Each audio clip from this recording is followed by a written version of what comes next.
இந்த மாதிரி பெருநாளைக்கு செஞ்சிருக்கீங்களா அப்படிங்கிறத கமெண்ட்ஸ்ல சொல்லுங்க. பெருநாளைக்கு ஸ்வீட் செய்யணும்ல, அதுக்காக நான் ஒரு 3 முட்டையை உடைச்சுக்கிறேன். அடுத்ததா ஒரு 50 கிராம் சக்கரை சேர்த்து இதுல 2 வாழைப்பழத்தை தோலை உரிச்சிட்டு இதை கட் பண்ணி அந்த முட்டையில சேர்க்கிறேன். இந்த மாதிரி நீங்களும் ட்ரை பண்ணி பாருங்க, ரொம்பவே சூப்பரா இருக்கும். இப்ப 2 வாழைப்பழத்தையும் கட் பண்ணி சேர்த்ததுக்கு அப்புறம் இதை அப்படியே மிக்ஸி ஜாடியில எல்லாத்தையும் சேர்த்து அரைச்சிட்டு வந்துடலாம். இந்த மாதிரி நைஸா அரைஞ்சதுக்கு அப்புறம் இதுல 150 ml பால் சேர்த்து வாசனைக்கு ஏலக்காய் தூள் சேர்த்து இதையும் நல்ல மிக்ஸி ஜாடியில நல்லா அரைச்சதுக்கு அப்புறம் இதை வடிகட்டி அப்படியே பவுல்ல சேர்த்தலாம். ஏன்னா வாழைப்பழம் போட்டிருக்கிறதுனால அரையாம இருந்தா அந்த வடிகட்டிலே தங்கிடும். அடுத்ததா 100 ml சக்கரை சேர்த்து இதை கேரமல் மாதிரி இந்த மாதிரி காய்ச்சிக்கலாம். ரொம்ப கருக விட்டுறாம இந்த மாதிரி கொஞ்சம் லைட் கலரா வரப்ப எடுத்துக்கோங்க, ஏன்னா கருகல் வாசனை வரும், பிள்ளைங்களுக்கு பிடிக்காது.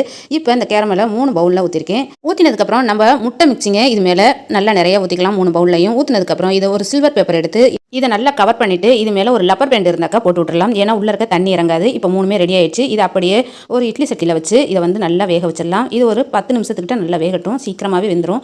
இப்போ பாருங்க நல்லா வெந்துருச்சு. இதை அப்படியே வெளியில எடுத்து கொஞ்சம் ஆறினதுக்கு அப்புறம் இதை ஓரங்களில் எடுத்து விட்டு இதை அப்படியே பவுல திருப்பினாக்கா சூப்பரான புட்டிங்